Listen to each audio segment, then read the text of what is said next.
어떻게 한 사람 내에 보수와 진보가 같이 있는 건데 어쩌고 반은 선이고 그럼 반은 악인가요? 그건 아니잖아요. 말이 안 되죠. 말이 안 되는 거예요. 그러니까 보수와 진보의 문제가 아니에요. 제가 주장하는 것은 보수와 진보의 문제가 아니라 전체주의자들의 문제. 그리고 우리가 먼저 보수 1.0이 먼저 무너졌으니까 보수 2.0을 빨리 세워야 돼요, 우리가. 그래서 보다 품격 있는 보수, 보다 실력 있는 보수, 보다 국제적인 보수, 이런 보수를 만들어내야 돼요. 그러면 지금 망해가고 있는 진보 1.0, 얘네들도 바뀔 거예요. 진보나 보수나 그 사람이 갖고 있는 내재적인 그런 품성들, 그러니까 쉽게 얘기하면 그 뭐랄까 본질 중에 다 포함되어 있다고 봅니다. 왜냐하면 이대 기자가 보수적이시지만 그렇다고 해서 어떤 측면에서 진보적인 측면이 없는 게 아니거든요. 저 역시 마찬가지고. 왜냐하면 보수나 진보라는 것은 어떤 변화를 바라보는 태도의 문제거든요. 이게 우파 좌파하고는 다른 거예요. 우파냐 좌파냐는 쉽게 얘기하면 자유, 시장경제, 자본주의를 받아들이는 것이 우파라고 얘기하면, 좌파는 평등, 그 다음에 분배, 계획경제, 이런 것들을 받아들이는 게 좌파였거든요. 근데 좌파는 망했어요. 그랬더니 이 망한 좌파를 놓고서 이 쉽게 얘기하면 진보 좌파라는 사람들이 좌파라는 용어 대신에 개혁이라는 용어를 갖다 붙여서 진보 개혁 세력이라고 자기들을 포장하고 있는 거고. 그걸 아주 잘 정리해 주신 거예요. 네, 그걸로 시민단체도 만들고 이런 건데, 우파나 좌파라는 것은 아무리 보수와 진보는 아무리 보수적인 사람도 진보적인 측면이 있고, 아무리 진보적인 사람도 보수적인 측면이 있어요. 그렇죠, 그러니까 그거는 그렇죠. 상호 보완하는 관계예요. 그래서 사실은 엄밀하게 얘기하면 우리 사회에서 보수와 진보라고 얘기하면 안 되고 우파와 좌파라고 얘기를 해야 돼요. 근데 워낙 일반화된 개념이기 때문에 이렇게 쓸 수밖에 없는데, 따라서 저는 우리 사회에 만연해 있는 보수는 악, 진보는 선이라는 게 사회과학자들이 보면은 웃어요. 그러게요. 이게 무슨 말도 안 되는 개념이냐. 어떻게 한 사람 내에 보수와 진보가 같이 있는 건데 어쩌고 반은 선이고 그럼 반은 악인가요?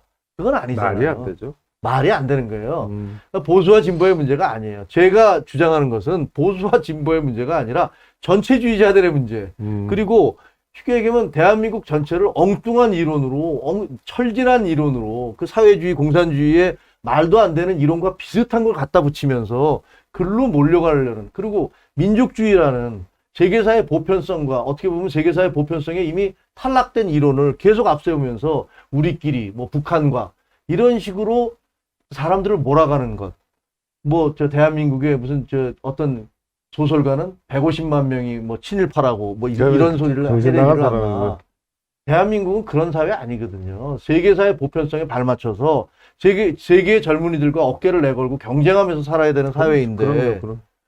그래서 보수는 그동안 잘못한 게 있어요. 많이 잘못했죠. 잘못한 부분도 있어요. 그중에 해초리를 딱 때린다면 예를 들면 아까 지금 말씀드렸듯이 보수는 우리가 이 나라를, 우리의 선배들이 이 나라를 어떻게 피와 땀을 흘려서 세워놓은 나라인지를 그걸 잊어버렸어요. 망각했어요. 마치 재벌그룹의 3세처럼 그냥 금수저 물고 태어나서 그제부터 나는 뭐 누리고 살지 뭐 이렇게 하다가, 그러면서 젊은이들에게 이렇게 우리가 이 나라가 어떻게 왔는지에 대한 그런 담론 전쟁도 벌이지 않고 그냥 모른 척하고 이게 다 이 꼴이 돼버린 거예요. 그게 보수 1.0인데 저는 보수 1.0이 박근혜 대통령의 탄핵으로 끝났다고 생각을 해요. 뭐 어떤 생각이 드냐면, 뭐 박근혜 대통령이나 박정희 대통령, 저도 뭐 그 박정희 대통령에 대해서 높이 평가합니다만, 비유적으로 얘기하자면 박근혜 대통령은 아버지 박정희 대통령의 무덤이 돼버린 거예요. 본인의 정치적인 어떤 그 미숙성 이런 것들로 인해서 결과적으로는 아버지가 일으켰던 수많은 그 경제적인 업적들도 다 이렇게 사장되게 만드는 그런 결과가 됐어요. 그래서 보수 1.0은 박근혜 탄핵으로 끝났다 이렇게 생각을 하고, 진보 1.0은 어떨까? 80년대부터 시작한 진보 1.0도 저는 거의 끝나간다고 생각해요. 맞아요. 저도 뭐 동의합니다.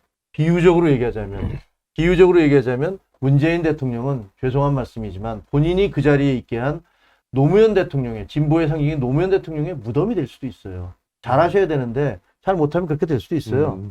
그래서 저는 진보 1.0과 보수 1.0은 그동안에 서로 적대적 공생관계를 맺어왔다 이렇게 생각해요. 둘 다 기득권이야. 둘 다 기득권을 추구해. 둘 다 나라의 미래에 대해서 별로 별 그렇게 크게 관심이 고민 안 해. 없어. 맞아. 그렇죠? 둘 다 하나는 무너졌어요. 음. 보수. 그리고 진보도 곧 무너질 겁니다. 음. 제가 하고 아. 싶은 얘기는 우리가 먼저 보수 1.0이 먼저 무너졌으니까 보수 2.0을 빨리 세워야 돼요, 우리가. 그래서 보다 품격 있는 보수, 보다 실력 있는 보수, 보다 국제적인 보수, 이런 보수를 만들어내야 돼요.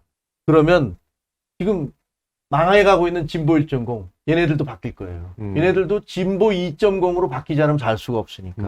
그래서 대한민국이 지금과 같은 1.0 시대가 아니라 정말로 보수도 더 한 단계 올라가고 진보도 한 단계 올라가서 둘이 서로 선의의 경쟁을 하면서 그렇죠. 그러면서 대한민국 전체를 발전시키는 그런 모습이 필요하다. 그렇게 생각합니다. 그래서 제가 이 책을 쓴 거고 이 책을 통해서 많은 분들이 좀 저의 생각에 공감해 주기를 바라는 그런 제 희망인데 될지 안 될지 잘 모르겠어요. 아니 근데 진짜 박수 쳐드리고 싶어. 아이고,